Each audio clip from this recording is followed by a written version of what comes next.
Giovanni Del Ben, medico forense e opinionista per quanto ci riguarda in merito alla sanità. Di cosa ci parla questa sera? Di attualità. Qualche sera fa ho partecipato a una riunione dell'assessore alla sanità Maria Sandra Telesca e lei ha parlato di molte cose che si stanno preparando in vista della nuova legge del riordino del servizio sanitario regionale e anche del piano sociosanitario dei prossimi anni. Alcuni punti forti sono quelli di dire privilegiare i contenuti rispetto ai contenitori.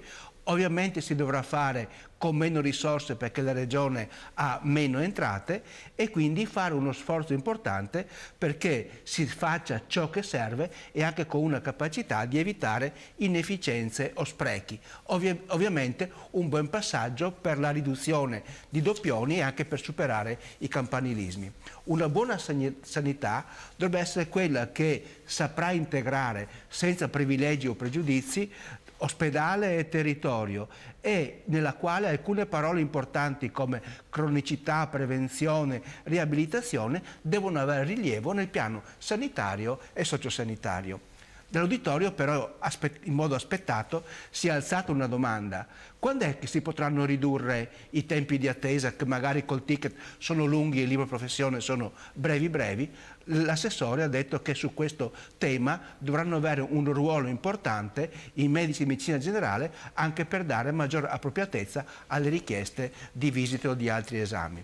Detto questo, sui giornali noi vediamo proprio qualche giorno fa che c'è stato un clamore intorno a una lunghezza per avere un esame alla tiroide. L'anno di tempo però è anche frutto di una incompleta informazione.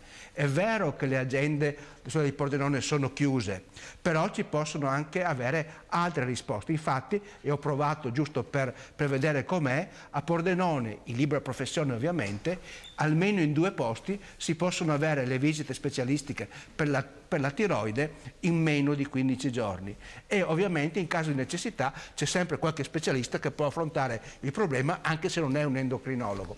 Ecco quindi che una migliore informazione al cittadino avrebbe destato meno clamore, anzi nessuno, se il caso, fosse stato gestito secondo indicazioni o intervento diretto da parte del medico di medicina generale. Non sempre i call center centralizzati sono in grado di dare le risposte migliori. Grazie ovviamente al nostro Giovanni Del Ben, medico forense, il nostro opinionista.